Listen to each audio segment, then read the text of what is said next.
From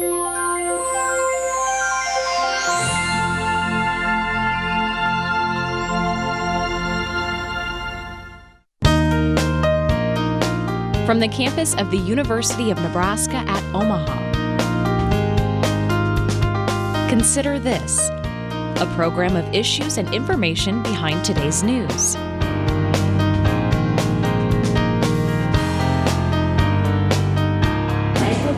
The outlook is cloudy at best for holiday shopping. Consumers have already changed their buying habits during the pandemic, with restrictions on access to malls and retail stores. A shift to online shopping is accelerating and could foretell that foot traffic in stores could fall off. Over the past few months, Google research indicates 25% of shoppers went online to buy something they normally would buy in store, and close to 9 out of 10 said they'll try online shopping again. A list of stores that won't open on Thanksgiving is growing, another clue of weakness. Hi everyone, I'm Kathy Wyatt. Welcome to this week's edition of Consider This. Our topic, the holiday shopping season.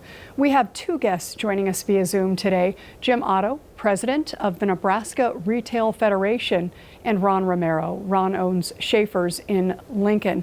We're going to start with Jim. First of all, welcome. Well, thank you for having me. It's a pleasure to be here. You bet. Hey, could you begin by telling us about the Nebraska Retail Federation, Jim? Well, I guess just in a couple words, the Nebraska Retail Federation is kind of like a chamber of commerce for retailers across the state.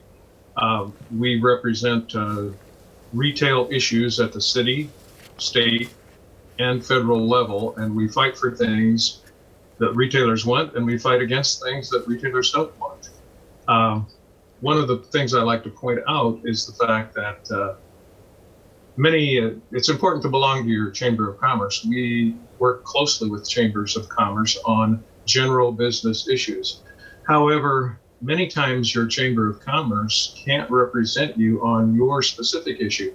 And I'm talking about every individual business sector. For example, retailers have constantly, or we, being the Nebraska Retail Federation, have constantly been fighting with the banking sector to limit the growth in debit and credit card swipe fees.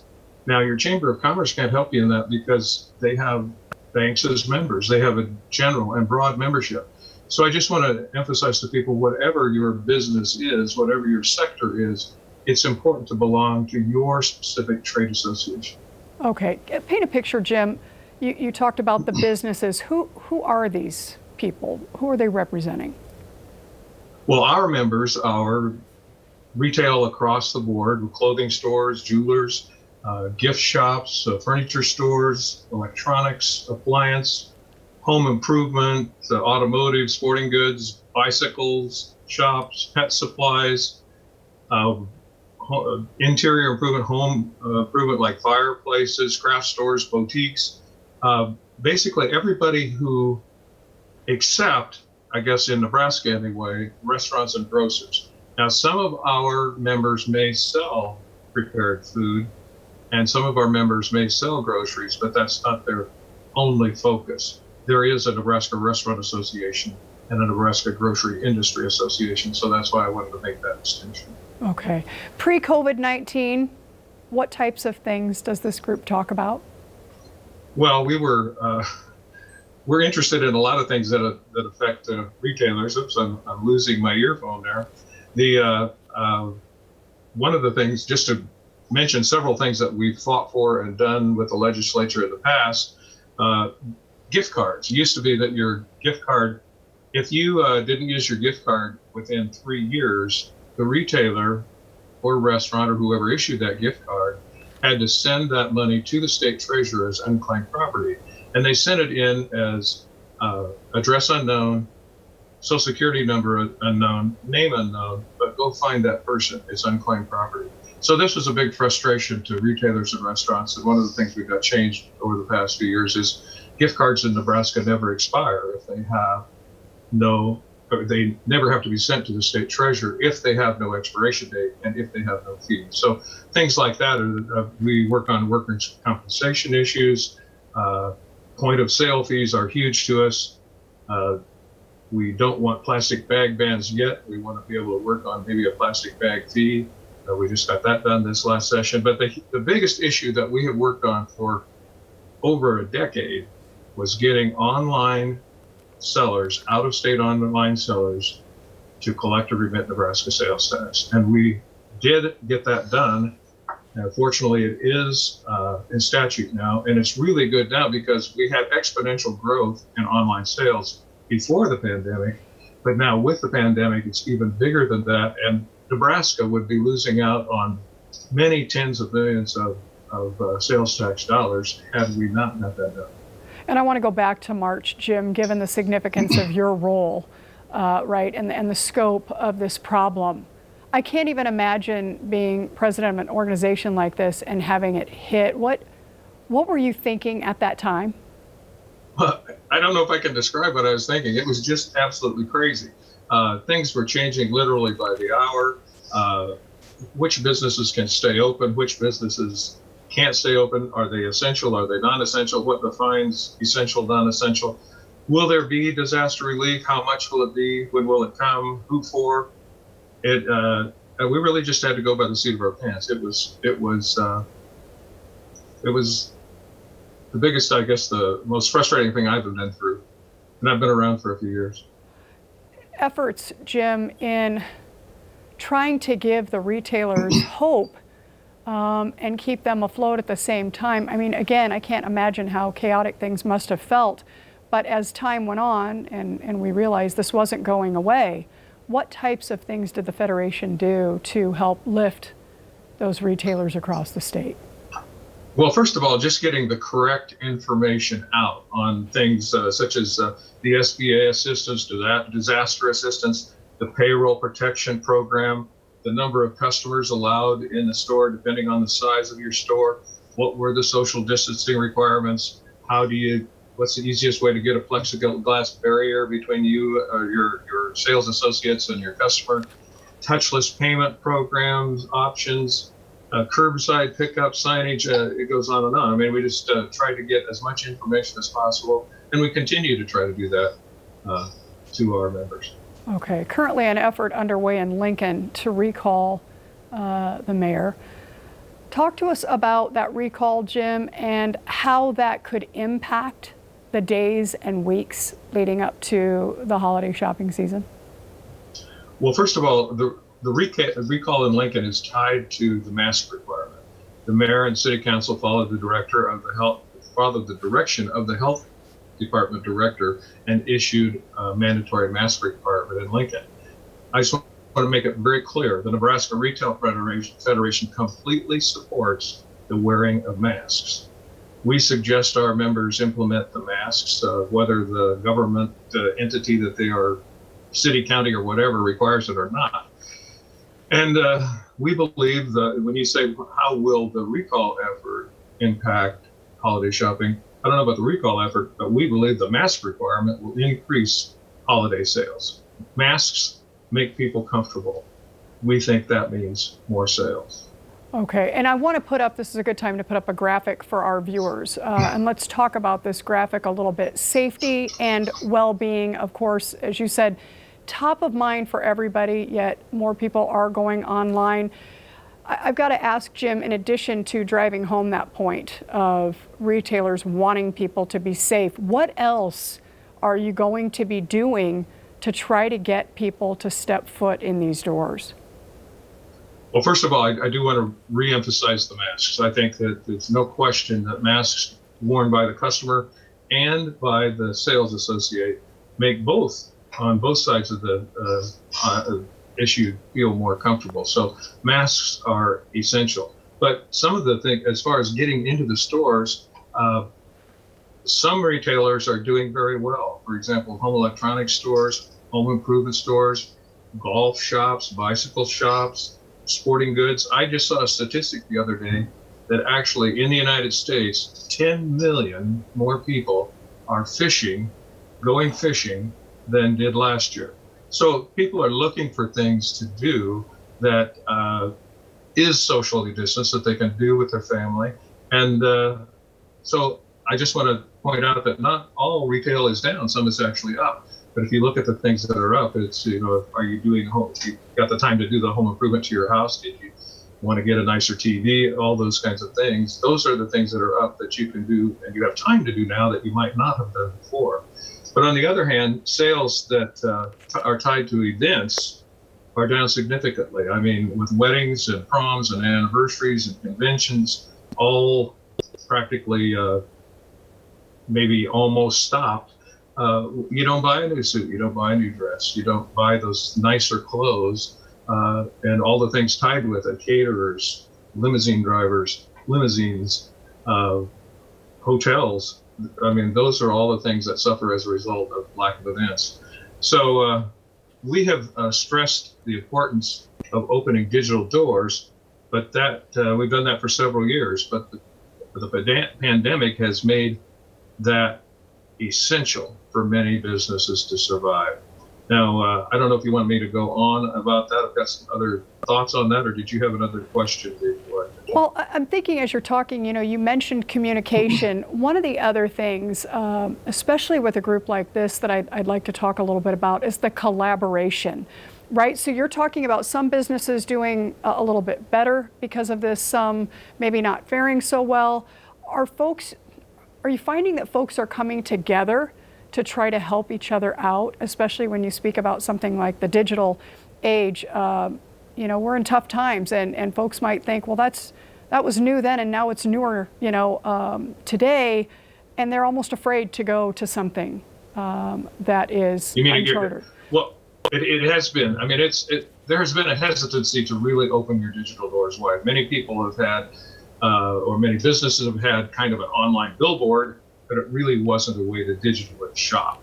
And I think they're recognizing now that they really need to open their digital doors wide. As far as the collaboration, I think there's a lot of, and I know that there's a lot of assistance out there online to help you do that. I've talked to several members that had actually used the time that they shut their store down, maybe for 5 or 6 weeks at the beginning of the pandemic, to go back in and really expand their website and expand getting their product online and actually take advantage of either delivery or curbside pickup. I just talked to a member in Kearney, a sporting goods store, the other day, and that's exactly what they did. And they said the expansion of their website and the delivery and curbside pickup have actually kept them alive. Now, I'm not saying things are wonderful, but those are the kinds of things that people have to do if we're going to get everybody through this as much as possible. And I guess I emphasize curbside pickup. It practically was non-existent before the pandemic, and I don't think it's going away after the pandemic. I don't know what your thoughts are on that. Oh, I think it's a good point. Well, I think that doors are opening for folks that they wouldn't have expected. We're in a tough time, and people do think differently as a result. And sometimes that way of thinking winds up working for them. I want to ask you, Jim, what you think the government's role should be in all of this, and I'll just leave it at that. Thoughts on that? Well, I like to refer to the assistance that has been provided, and it has been essential. The payroll protection program and the other assistance been provided has been essential. And so I don't want to minimize that, but I like to refer to it as a kind of a bridge to get us across this huge COVID canyon. That's what this assistance is to do, is to get us across that canyon. And one of the concerns I have is that what has been provided so far has built a bridge, but it ain't going to get us across the canyon. So we really do need something similar to what has already happened in another form of assistance from the federal government. And hopefully after the election, whatever the turnout, we'll be able to get that done. Yeah, how do you look ahead, Jim, to 2021 and all of this? We've got a couple months left in the year. What are you thinking in terms of a new year for the state? Well, 2021, I have a hard time believing it's going to be worse than 2020. But I honestly think in retrospect, if we had, and I know there was all this miscommunication about whether or not people should wear masks. In retrospect, this is my personal opinion, if we had gone to masks at the very beginning, I don't think we would have had to shut down near to the extent that we did.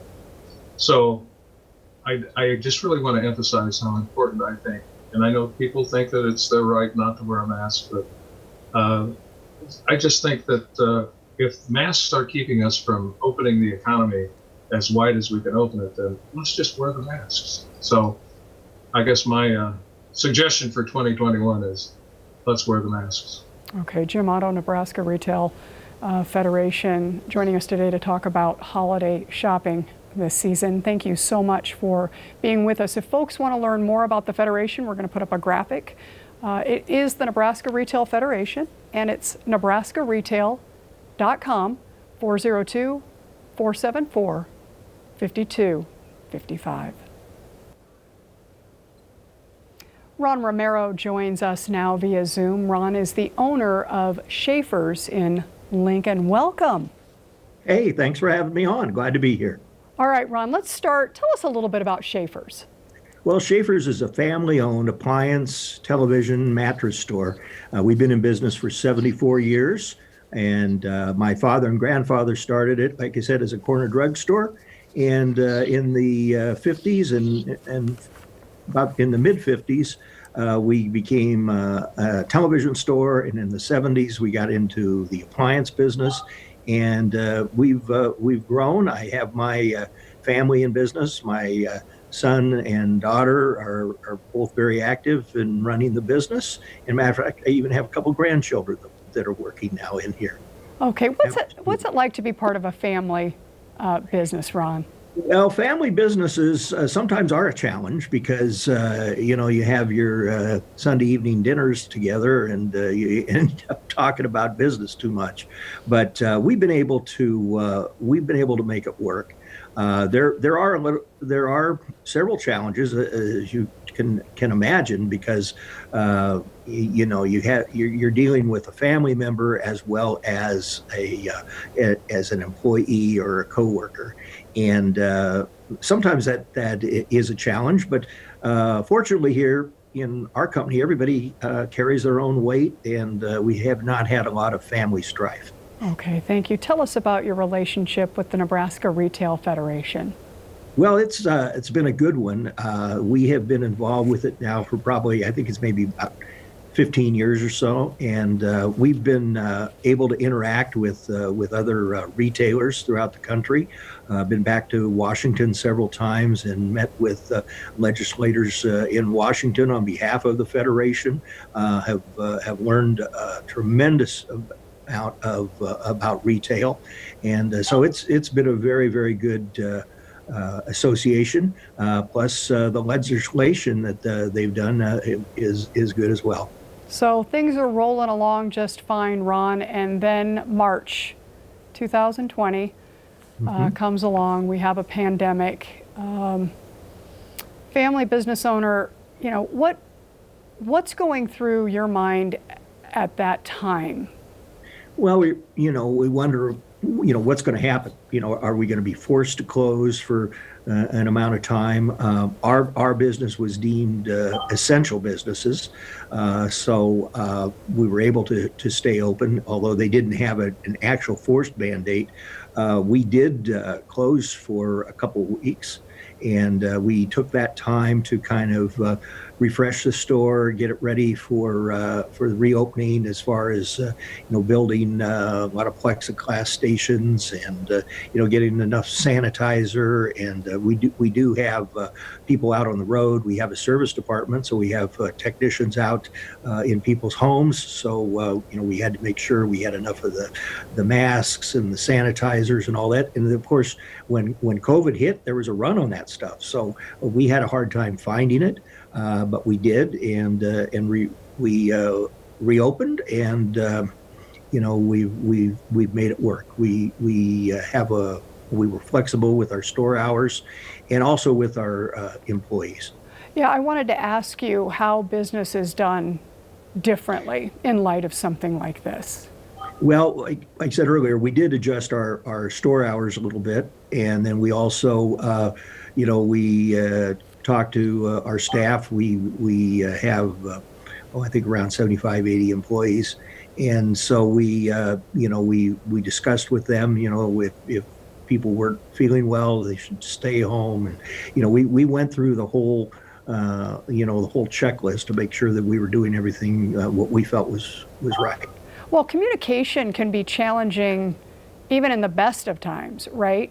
How did you feel that you needed to, or maybe you didn't, needed to be a little bit more aware of how you were communicating with staff, especially when people are walking on pins and needles during? Well, there again, technology takes over, and just like we're doing right now in a Zoom call, we've had manager calls and several Zoom meetings where normally we'd all get together in our meeting room and discuss things. We have to think out of the box and use this technology.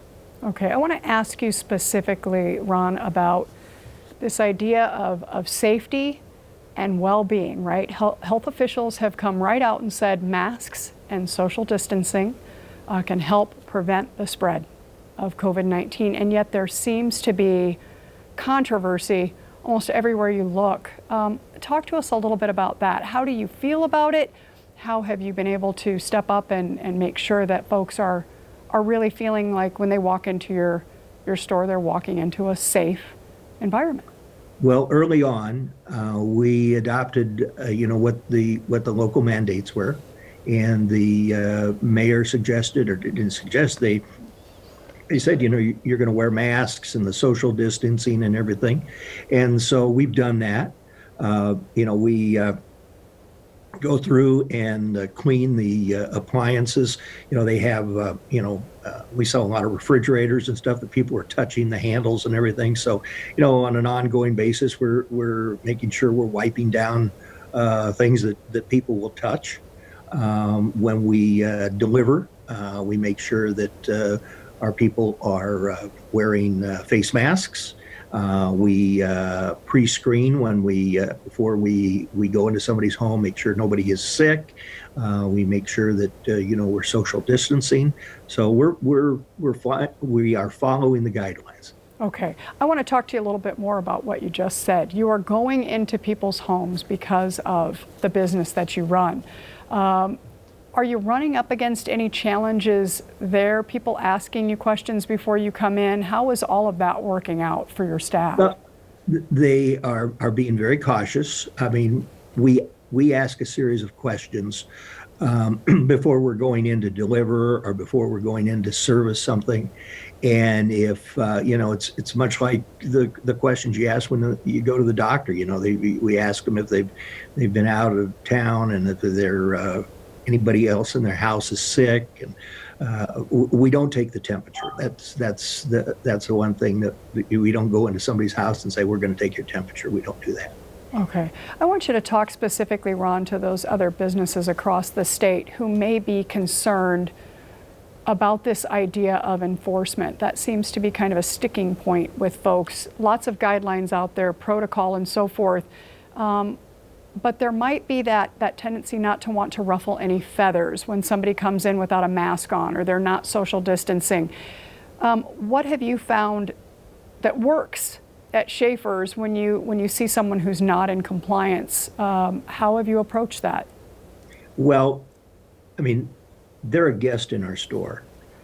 Just like if we go into somebody's home, we're a guest in their home. So we have to be practical about these things. It's difficult for somebody to argue, say, hey, you can't come in my store because you're not wearing a mask. But if you try to explain, it's for the good of everyone. And also, we have signs up in this social distancing and so forth. So to my knowledge, we really haven't had any encounters with anybody, and people have been complying. Okay, you mentioned being short on product from time to time, being in the appliance industry. How are your customers dealing with that, and is what you're telling them typically what winds up happening? So if you've got folks saying it's going to be another 2 months for that, does it wind up being 2 months, or are you having to tell them again it's going to be longer? How's that working out? Well, it's depending upon the manufacturers. And it's just not, you have to realize when they're building, let's say, a refrigerator. Okay, so that refrigerator may be built in Iowa. A lot of refrigerators are built in Iowa. But the components are coming from someplace else. The wiring harnesses might be coming from Mexico, and the compressors may be coming from China or wherever. And so if they've had a slowdown, that affects them. And then if somebody in the manufacturing plant in Iowa gets sick, then they have to shut down and disinfect the factories. And so it's a catch-22. And then they can't run their lines, their assembly lines, like they used to because of social distancing. So that is slowing things down. So, it's a frustration that not just in the appliance business, but anybody that's selling manufactured goods that are mass produced are running into this type of a situation. Ron, we have 30 seconds remaining. Final thoughts from you on this topic. Well, I think the one thing that we did learn is that we need to be flexible. And the way we are with our customers, the way we are with our employees, and just the way that we do business. Ron Romero from Schaefer's joining us to talk about the holiday shopping season. We want to wish you and all the Nebraska retailers the very, very best as we round out this year. Thanks, Ron. Great. Thanks for having me on. You bet. I'd also like to thank Jim Otto, who joined us earlier in this program, our students who are working so hard behind the scenes, and to all of you for watching. As we close, a look at scenes from Fort Atkinson State Historical Park in Fort Calhoun, as seen through the lens of Chance Oliver, a senior at UNL. We'll see you next week.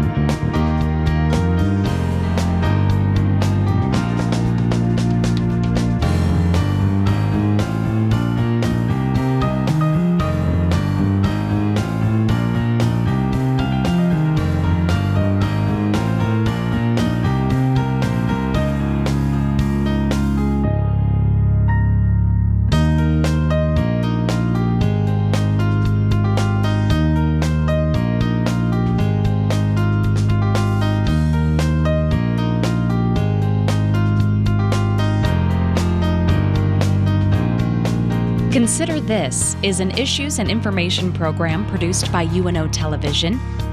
More information and program archives can be found at netnebraska.org/considerthis. If you'd like to share your comments about this program, call UNO Television at 402-554-2516 during regular business hours, or send an email to cwyatt@unomaha.edu. Tired of the countryside? Stop in Omaha for some of the best shops in the old market. Experience the oasis in the city at Lauritzen Gardens, or catch a game at the Mecca Complex.